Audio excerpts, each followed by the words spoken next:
miért mosolyognak ennyire már néha irritálóan. És hogy miért nem is, hogy sétálnak, hát inkább andalognak, mert még az ilyen sétálnak is erő.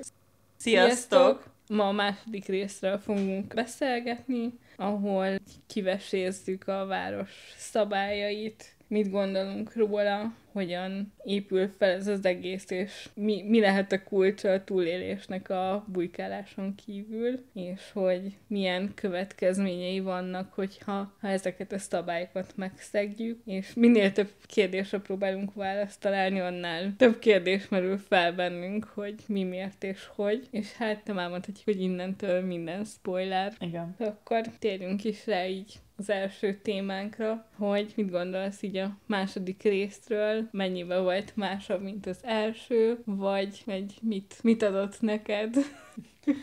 Igazából ez egy sokkal gyorsabb rész volt, és sokkal több szereplőt ismertünk meg. Mit gondolsz a városnak a szabályairól? Ez a talizmános dolog, hogy nem tudjuk, hogy most ez hogy került ide, vagy honnan tudják, hogy ez működik? Szerintem fogalmuk sincs, hogy működik-e. Vagy csak reménykednek, hogy egyszer csak ott lehet az a kő, és most már nem jönnek be, mert hogy ugye előtte Donától megtudtuk, hogy azért itt bujkálás volt, hogy ne találják őket meg. Igen. Hát, hogyha a lakóautót nézzük, akkor ott ugye fölrakták, nem mentek be a szörnyek, viszont ők sem engedték be a szörnyeket. Hogyha meg a kórházba nézzük azt a jelenetet, amikor ugye a második részben bemennek és széttépik ott a Kennynek az apukáját, meg az ápolónőt. Ott ugye azt láthattuk, hogy a talizmán le volt esve a földre, ami ugye azt feltételezi, mint hogyha ez azt jelenteni, hogy ha bejönnek, akkor leesik a talizmán és nem véd. Ez így megszűnik a védelem. Hát, hogy igen, tehát, hogy ott ugye le volt esve a talizmán, és nyitva volt hagyva az ajtó, tehát akkor valami összefüggés csak van a talizmán meg a között, hogy bejönnek-e a házadba, vagy sem. De nem feltétlenül érzem azt, hogy önmagában a talizmán védene bármit. Mert mondjuk olyat még nem láttam, hogy mondjuk nyitva van az ajtó, de fönt van a talizmán, és akkor oké, akkor megállok itt a küszöbön. Igen, de hogy önmagában ez kevés. Kell azt, hogy kizárd így az egész életteredből őket, amennyire tudod. Igen, csak akkor van-e értelme a talizmánnak? Vagy ha becsukom az ajtót, az is elég. Hát nem, mert ugye mondta a Dona, hogy ez kevés volt, és úgy burkálniuk kellett, hogy itt valahol nem tudom, így az önként beengedés fel van a legnagyobb probléma. Igen, de egyébként a talizmáról tulajdonképpen még nem nagyon mondtak semmit.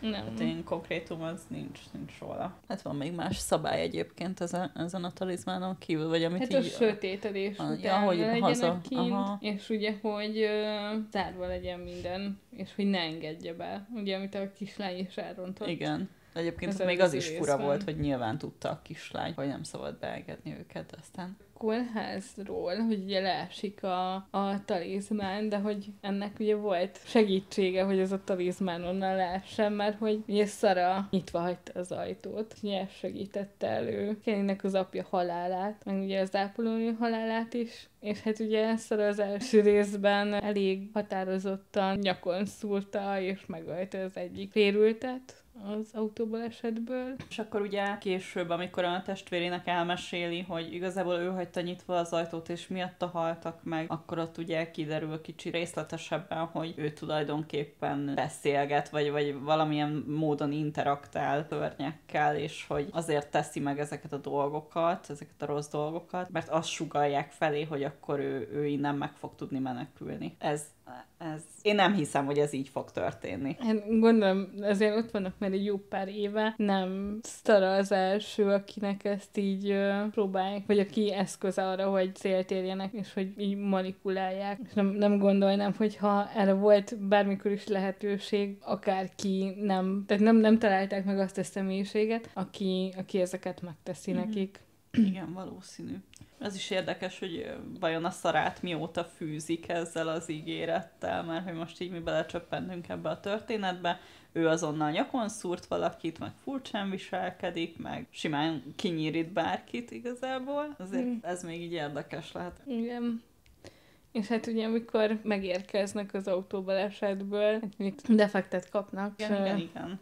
Szóval a közösségi háznál találkozik először Tabitha és Julia a szörnyekkel. Nem igazán értik, hogy miért akar mindenki minden áron bemenni abba a házba. Ugye bent meg, ahogy próbálják védeni ezt az egészet, és akkor ott kialakul a két pólus, hogy engedjük, ne engedjük, és ha engedjük, akkor milyen feltétellel engedjük. Hát igen, mert ugye ott is ilyen ismerősök arcában jelennek meg, vagy azt hiszem a Julit is vagy a nevén szólítják, vagy valami, mint hogyha ismerősök lennének, úgy beszélget vele az a szörny, és azért sem értik, hogy most ez mi, hát akkor ők ismerik egymást. Hát.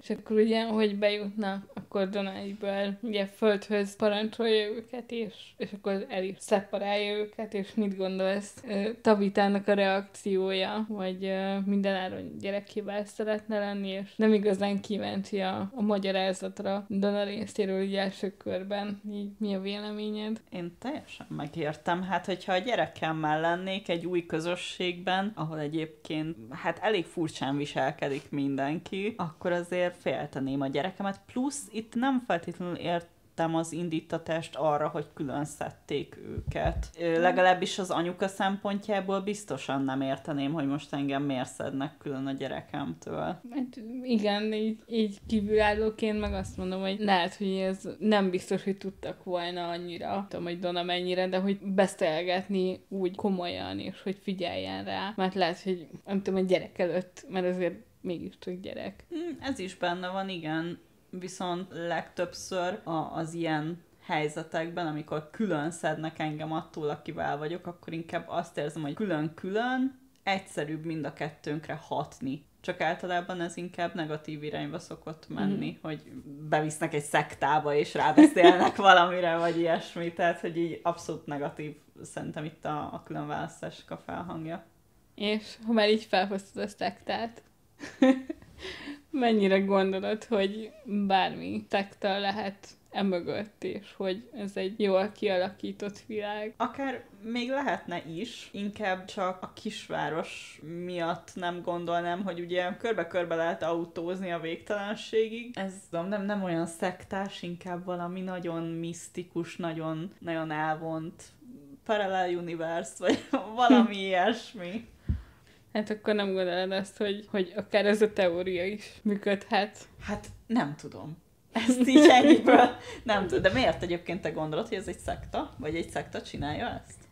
Nem, de Donna azért elég egy ilyen szektás karakter. Hát, igen. Ilyen nagyon vasak karakter, és lehet, hogy óvó féltő szándékkal, de azért elég, nem tudom, ilyen erős karakter ahhoz. Hát, hogy ilyen vezéregyéniség. Egyébként így az alapfilmnek az alapja nem gondolom, hogy valami szektás dolog, de a filmen belül akár lehet simán, hogy ő kialakított ott valamit, akár hazugságok is vannak, akár az ő révén, és próbálja olyan mederbe terelni a dolgokat, ahogy ő szeretné igazából. Hát ez simán előfordulhat.